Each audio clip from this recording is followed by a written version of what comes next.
উজনি অসমত প্ৰকৃতি ত্ৰাস আৰু বিধ্বংসী বানে নিশেষ কৰি পেলালে বহু পৰিয়ালৰ সা সম্পত্তি ঘৰ-দুৱাৰ সকলো।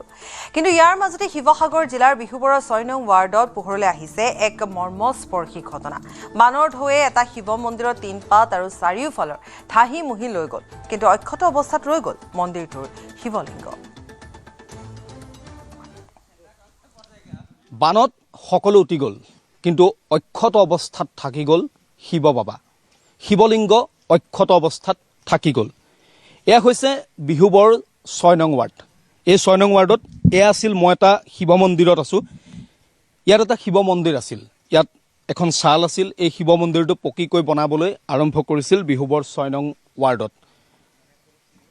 শিৱ মন্দিৰটোৰ এই যিখন চাল আছিল, ৩ পাত আছিল, সকলোখিনি পানীয়ে লৈ গ'ল। কাৰণ একেবাৰে ওপৰলৈকে এই যিটো খুঁটা দেখিছে, এই খুঁটাটোলৈকে পানী উঠিছিল। পানীয়ে চালখন সম্পূৰ্ণৰূপে ৰৈ গ'ল। কিন্তু এই যিভাগ মন্দিৰ, এই মন্দিৰ ভাগ কিন্তু থাকি গ'ল। মন্দিৰ ভাগ পানীয়ে উটুৱাই নিব নোৱাৰিলে, অক্ষত অৱস্থাত থাকি গ'ল। ইয়াৰ যিভাগ শিৱলিংগ আছে, য'ত পূজা কৰা হয়, সেই অক্ষত অৱস্থাত এনেদৰে থাকি গ'ল এই শিৱলিংগ ভাগ।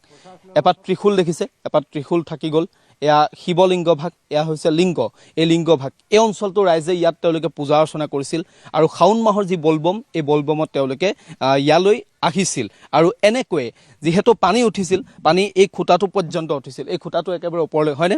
এই খুঁটাটো একেবাৰে ওপৰলৈকে উঠিছিল, গছৰ পৰ্যন্ত পানী উঠিছিল। ইয়াৰ যিখন চাল আছিল, ইয়াত এখন চাল আছিল, এই চালখন সম্পূৰ্ণৰূপে পানীয়ে উটুৱাই লৈ গুচি গ'ল। ৩ পাত ইফালে পৰি আছে। কিন্তু শিৱ বাবাৰ এই যি শিৱলিংগ, বাবা ইয়াত থাকি গ'ল। বাবা ইয়াত থাকি গ'ল।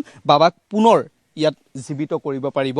যেতিয়া পৰিস্থিতি শান্ত হ'ব, পৰিস্থিতি সকলো ঠিক ঠাক হ'ব, বাবাক পুনৰ যাতে ইয়াত প্ৰতিষ্ঠা কৰিব পাৰে, তাৰ এটা ব্যৱস্থা যেন বাবাই কৰি থৈ গ'ল। এয়া শিৱলিংগ, এয়া মন্দিৰ ভাগ, যিভাগ মন্দিৰত পূজা অৰ্চনা চলিছিল, এই মন্দিৰ ভাগ সম্পূৰ্ণৰূপে থাকি গ'ল।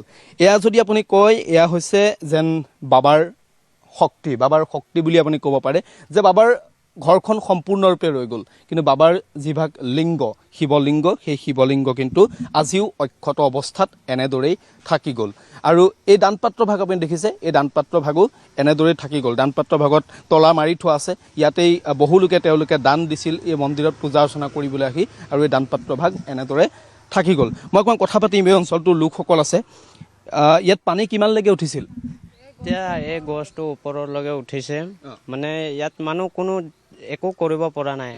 নাও কিছুমান আছিলে, নাওজনে বহুতখিনি মানুহ বচালে দেই।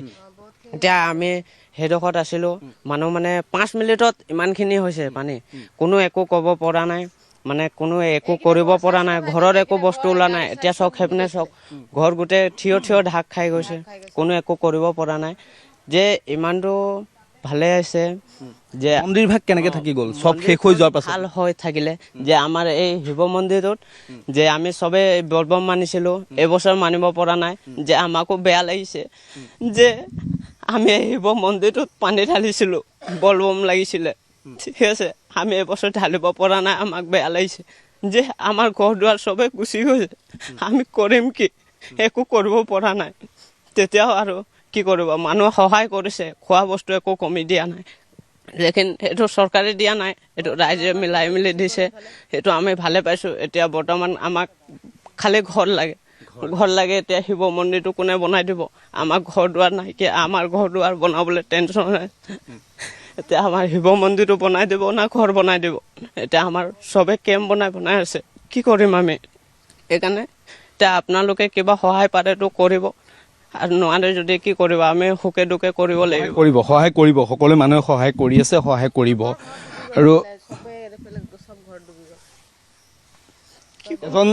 এজন যুৱক, তেওঁলোকে এই মন্দিৰটোত পূজা কৰিছিল, আৰু এই মন্দিৰ ভাগৰ কথা কৈ তেওঁ কান্দি উঠিছে হুকহুকাই। কাৰণ তেওঁলোকে শাওণ মাহত ইয়াত তেওঁলোকে পূজা কৰিছিল, ইয়াত তেওঁলোকে বলবম পালিছিল। তেওঁ আঁতৰি গ'ল, কেমেৰাৰ আগৰ পৰা তেওঁ আঁতৰি গৈছে। খুব দুখৰ, স্বাভাৱিকতেই দুখ লাগিবই, কাৰণ তেওঁলোকে এই মন্দিৰ ভাগতে পূজা অৰ্চনা কৰিছিল। মন্দিৰ ভাগ সম্পূৰ্ণৰূপে পানীয়ে লৈ গ'ল, ছালখন সম্পূৰ্ণৰূপে পানীয়ে লৈ গ'ল। কিন্তু শিৱলিংগ ভাগ, যিভাগ তেওঁলোকৰ পকী মন্দিৰ আছিল, সৰু যিভাগ মন্দিৰ আছিল, সেই মন্দিৰ ভাগ কিন্তু থাকি গ'ল, য'ত তেওঁলোকে ধূপ ধূনা জ্বলাই পূজা অৰ্চনা কৰিছিল।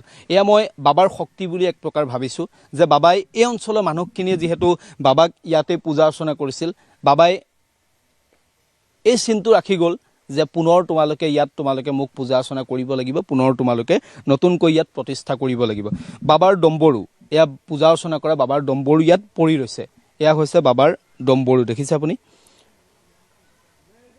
এয়া আছিল বান বিভীষিকা, ঘৰ দুৱাৰ এই স্থানত সকলো উটুৱাই লৈ গৈছিল।